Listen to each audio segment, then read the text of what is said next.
अस्सलाम वालेकुम everyone and welcome back to my YouTube channel. उम्मीद करती हूँ कि आप तमाम स्टूडेंट्स खैरियत से होंगे। आज के इस वीडियो में हम CS 615 के लेक्चर नंबर 40 को डिस्कस करने वाले हैं और लेक्चर नंबर 40 से लेकर लास्ट तक जितने भी लेक्चर्स हैं हम कोशिश करेंगे कि तमाम लेक्चर्स को इसी वीडियो में कवर कर लें, यानी कि इसी वीडियो में आपका जो फाइनल टर्म का सिलेबस है वो इंशाल्लाह कंप्लीट हो जाएगा। तो स्टार्ट करते हैं लेक्चर नंबर 40 को, जिसमें हम देखने वाले हैं रिस्क एंड चेंज मैनेजमेंट के बारे में। रिस्क जो है उसे हमने लेक्चर नंबर 39 में बहुत ब्रीफली डिस्कस कर लिया है और जितने भी स्टूडेंट्स हैं जिन्होंने अभी तक प्रीवियस लेक्चर्स नहीं देखे उन्हें मैं यही सजेस्ट करूँगी कि वो लेक्चर्स लास्ट में लें ताकि उनके कंसेप्ट जो हैं वो वहीं पे क्लियर हो जाएं, क्योंकि जो इंपॉर्टेंट लेक्चर्स हैं वो लेक्चर नंबर 39 और 40 तक ही हैं। बाकी जो लेक्चर्स हैं वो सिर्फ आपके ऑब्जेक्टिव पार्ट के लिए इंपॉर्टेंट है, यानी उसमें जो सब्जेक्टिव पार्ट है वो कुछ खास नहीं बन रहा। इसलिए लेक्चर नंबर 40 तक जितने भी आपके लेक्चर्स हैं लेक्चर नंबर 19 से लेके 40 तक वो लास्ट में आपने कवर करने हैं। तो स्टार्ट करते हैं। सबसे पहले आपको पता होना चाहिए what is change management. Change management basically एक प्रोसेस होता है जिसमें प्रोजेक्ट के स्कोप में आने वाले चेंज को आप डिफ़ाइन भी करते हैं, एवेल्यूएट भी करते हैं और अप्रूव भी करते हैं। चाहे वो चेंज स्कोप का हो, डिलीवरेबल्स का हो, टाइम स्केल का हो, रिसोर्सेज का हो, यानी कि हर तरह के चेंज को अगर आप डिफ़ाइन करें, एवेल्यूएट करें और अप्रूव करें तो ये एक ऐसा प्रोसेस होता है जो कि चेंज मैनेजमेंट कहलाता है।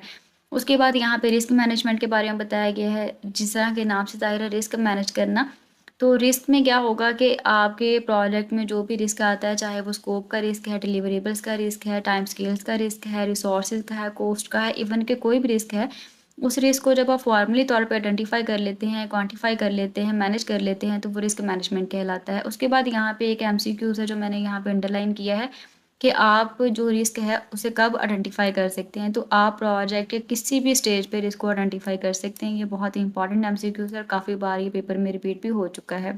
नेक्स्ट आपके पास लेक्चर नंबर 41 है रिस्क एंड चेंज मैनेजमेंट, यानी कि इसमें भी वही टॉपिक्स कंटिन्यू है और यहाँ पे सबसे पहला जो टॉपिक है वो रिस्क आइडेंटिफिकेशन का है। लेक्चर नंबर 39 में भी हमने इस टॉपिक को कवर किया था कि रिस्क को आइडेंटिफाई करना ही रिस्क आइडेंटिफिकेशन कहलाता है।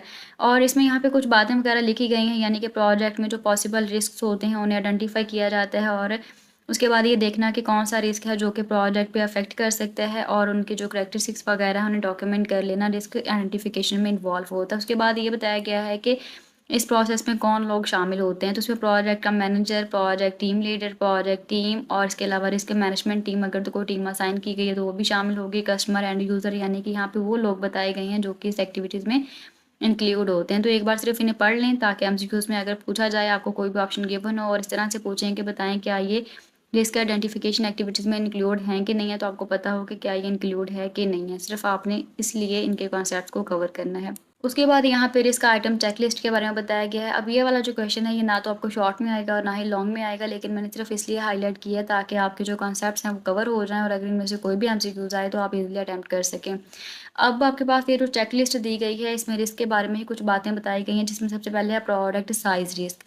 प्रोडक्ट साइज रिस्क का मतलब होता है कि सॉफ्टवेयर का साइज़ अगर ज़्यादा होगा तो ज़ाहिर है कि उसमें जो रिस्क के खतरे हैं वो भी ज़्यादा हो जाएंगे, रिस्क जो है वो भी ज़्यादा हो जाएगा। उसके बाद है बिजनेस इम्पैक्ट रिस्क, यानी कि मैनेजमेंट या मार्केट का प्रेशर होगा फिर भी रिस्क आ सकता है।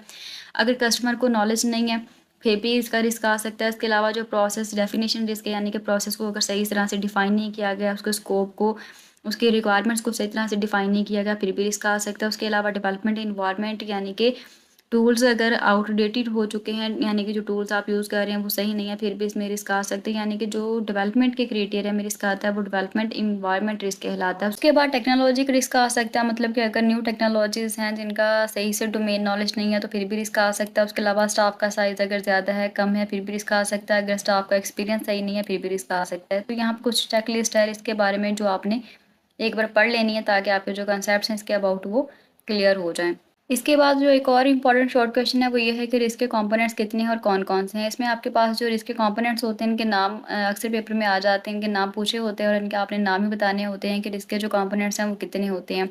इसमें सबसे पहले है परफॉर्मेंस रिस्क, यानी कि परफॉर्मेंस का रिस्क वगैरह आ सकता है। प्रोडक्ट की रिक्वायरमेंट्स वगैरह मीट होना या ना होना ये एक रिस्क होता है जिसे हम परफॉर्मेंस रिस्क कहते हैं। उसके बाद है कॉस्ट रिस्क, यानी कि जो बजट वगैरह डिसाइड कर लिया है क्या प्रोजेक्ट उसी बजट के अंदर कंप्लीट हो जाएगा या नहीं होगा, ये भी एक रिस्क होता है जिसे कॉस्ट रिस्क बोला जाता है। इसी तरह सपोर्ट का रिस्क होता है, मतलब कि सॉफ्टवेयर मेंटेन या अपडेट करना ईज़ी होगा बाद में कि नहीं होगा, ये सपोर्ट रिस्क कहलाता है। उसके अलावा स्केड्यूल रिस्क का मतलब होता है कि जो आपने स्केड्यूल पहले से डिफाइन कर लिया है कि हम अपना प्रोजेक्ट इसी ड्यूरेशन के अंदर कंप्लीट करेंगे।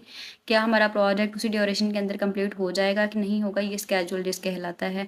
उसके बाद बाकी जो चैप्टर है वो सारा आपने स्किप कर देना क्योंकि ये चीज़ें इंपॉर्टेंट नहीं है जो मैंने हाईलाइट नहीं की। क्वालिटी के बारे में यहाँ पे कुछ ओवरव्यू दिया गया है। सबसे पहले ये बोला गया है कि सिर्फ ये कह देना काफ़ी नहीं होगा कि जो क्वालिटी है वो इंपॉर्टेंट है, बल्कि इसमें कुछ चीज़ें भी इंक्लूड होती हैं। लाइक सबसे पहले सॉफ्टवेयर क्वालिटी को क्लियरली डिफाइन किया जाता है, यानी कि यहाँ पे कुछ स्टेप्स वगैरह बताए गए हैं क्वालिटी के लिए कि सबसे पहले आप इसे डिफाइन करेंगे। उसके अलावा इसमें कुछ सेट ऑफ एक्टिविटीज़ आप इंक्लूड करेंगे, यानी कि कुछ सेट ऑफ एक्टिविटीज़ होती हैं जो आप क्रिएट करते हैं ताकि हाई क्वालिटी जो है उसे इंश्योर किया जा सके। इसके अलावा थर्ड आपके पास होता है कि हर प्रोजेक्ट पर क्वालिटी एश्योरेंस की एक्टिविटीज़ परफॉर्म कर दी जाती हैं। उसके बाद मैट्रिक्स यूज़ करते हैं ताकि प्रोसेस और प्रोडक्ट दोनों इम्प्रूव हो सके। उसके बाद ये है कि इसमें कौन रिस्पॉन्सिबल होगा, तो इसमें सॉफ्टवेयर इंजीनियरिंग प्रोसेस में जितने भी लोग होते हैं वो तमाम के तमाम ही इसके रिस्पॉन्सिबल होते हैं कि वो क्वालिटी को मेंटेन करें।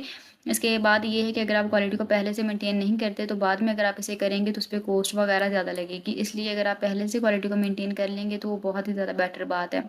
इसके बाद यहाँ टेस्टिंग के बारे में बताया गया है कि टेस्टिंग जो है वो सॉफ्टवेयर क्वालिटी एश्योरेंस एक्टिविटी का इंपॉर्टेंट एलिमेंट होता है। इसमें कुछ टाइप्स ऑफ एक्टिविटीज़ इंक्लूड होती हैं, लाइक चेंजिंग वगैरह को आइडेंटिफाई करना, उन्हें कंट्रोल करना और वर्जन को कंट्रोल करना। इसके अलावा जो चेंज होंगे उन्हें इम्प्लीमेंट करना और कम्युनिकेटिंग चेंज वगैरह को देखना, मैनेज करना, ये तमाम काम इसका होता है। यानी कि इसमें ये वाली एक्टिविटीज़ इंक्लूड होती हैं। यहाँ पे जितनी भी लाइन्स मैंने हाईलाइट की हैं ये एमसीक्यूज़ के लिए इंपॉर्टेंट हैं। इसके बाद ये है कि जो क्वालिटी के कंपोनेंट्स हैं वो कितने हैं और कौन-कौन से हैं। तो इसमें 3 तरह के एलिमेंट्स हो सकते हैं, यानी कि जिन्हें आप कंपोनेंट्स भी बोल सकते हैं, जिसमें ऑब्जेक्टिवली, सब्जेक्टिवली और नॉन असेसेबल कंपोनेंट्स शामिल होते हैं। ये शॉर्ट के हवाले से भी इंपॉर्टेंट है। इसके अलावा ये एमसीक्यूज़ में भी इनके ऑप्शंस गिवन होते हैं। उसके बाद क्वालिटी कंट्रोल के बारे में बताया गया है। इसका मतलब होता है कि वर्क प्रोडक्ट को इंस्पेक्ट करना, रिव्यू करना और टेस्ट करना। यहाँ पे जितनी भी लाइन्स मैंने हाईलाइट की हैं ये सिर्फ ऑब्जेक्टिव पार्ट के लिए इंपॉर्टेंट है और इन्हें एक बार आप पढ़ लेंगे तो ये बहुत अच्छी तरह कवर हो जाएगा। इसके बाद आपको कोई भी फाइल पढ़ने की ज़रूरत नहीं पड़ेगी, ठीक है।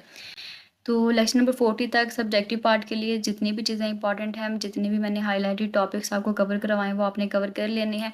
बाकी आपके पास यहाँ पे जो रिमेनिंग बुक है वो बिल्कुल अननेसेसरी चीज़ें हैं और पेपर में नहीं आती, इसलिए आप उन्हें स्किप कर सकते हैं, ठीक है। और यहाँ से हमारे पास लेक्चर नंबर 43 स्टार्ट हो रहा है। लेक्चर नंबर 43 जो है वो सिर्फ आपने स्टार्ट से ही कवर करना है क्योंकि इसमें माइक्रोसॉफ्ट प्रोजेक्ट 2000 के बारे में कुछ बातें बताई गई हैं जो इंपॉर्टेंट हैं। तो प्रोजेक्ट मैनेजमेंट जो है ना वो एक हाईली स्पेशलाइज्ड और प्रोफेशनल टास्क होता है। इसमें कुछ एक्टिविटीज़ इंक्लूड होती हैं जिन्हें हम न्यूमेरियस एक्टिविटीज़ बोलते हैं, लाइक प्लानिंग, रिसोर्स एलोकेट करना, रिस्क को मैनेज करना और एस्टिमेशन वगैरह करना इसमें इंक्लूड होती हैं। इसके अलावा इसमें कुछ और भी एक्टिविटीज़ इंक्लूड होते हैं जिस तरह कि रिसोर्स को एलोकेट करना, कॉस्ट को एलोकेट करना, प्रोजेक्ट को ट्रैक करना, यानी कि जितनी भी एक्टिविटीज़ हैं, जितने भी काम हैं वो आप इजीली माइक्रोसॉफ्ट प्रोजेक्ट 2000 की हेल्प से कर सकते हैं। जिन स्टूडेंट्स ने माइक्रोसॉफ्ट प्रोजेक्ट का वर्जन यूज़ किया उन्हें तो बहुत अच्छे से आइडिया होगा इसके इस्तेमाल का, लेकिन जिन्होंने नहीं किया वो यहाँ पे थ्योरेटिकली अपने कॉन्सेप्ट्स क्लियर कर सकते हैं। उसके बाद बताया गया है कि माइक्रोसॉफ्ट प्रोजेक्ट 2000 जो है एक पॉपुलर प्रोजेक्ट मैनेजमेंट टूल होता है जो कि आपको इस काबिल बनाता है कि आप प्रोजेक्ट प्लान को स्केड्यूल भी कर सकें और ट्रैक भी कर सकें। इसमें यूनिट ऑफ वर्क जो है उसे आप टास्क बोल सकते हैं, यानी कि जो भी आपने काम करना है वर्क का जो यूनिट होता है वो टास्क होता है और हर टास्क पे एफर्ट भी लगती है, टाइम भी लगता है और मनी भी लगती है, ठीक है। यहाँ पे ये जितनी भी बातें हैं ये एमसीक्यूज़ के लिए इंपॉर्टेंट हैं ताकि आपके कॉन्सेप्ट्स क्लियर हो जाएं। उसके बाद है कि माइक्रोसॉफ्ट प्रोजेक्ट में 3 तरह के टास्क होते हैं, जनरल टास्क होते हैं, माइलस्टोन होते हैं और रिकरिंग होते हैं, ठीक है। ये यहाँ तक आपने इसे कवर कर लेना है क्योंकि जो इंपॉर्टेंट चीज़ें हैं सब्जेक्टिव के लिए और ऑब्जेक्टिव के लिए मैं ऑलरेडी आपको पढ़ा चुकी हूँ। फिर मैं दोबारा रिपीट कर रही हूँ कि लेक्चर नंबर 40 तक आपने तमाम चीज़ें लास्ट में कवर करनी है। लेक्चर नंबर 19 से लेकर 40 तक जितने भी चीज़ें हैं, जो भी टॉपिक्स हैं, बिल्कुल भी आपने स्किप नहीं करने। तो यहाँ तक आपका जो फाइनल टर्म का सिलेबस है वो अल्हम्दुलिल्लाह कंप्लीट हो चुका है। अगर किसी बात की समझ ना आई हो, किसी टॉपिक की समझ ना आई हो या माइंड में कोई भी क्यूरी हो, आप कमेंट में पूछ सकते हैं। फिर मिलेंगे इंशाल्लाह किसी और सीरीज़ में। तब तक के लिए अपना ख्याल रखिएगा, दुआ में याद रखिएगा। अल्लाह हाफिज़।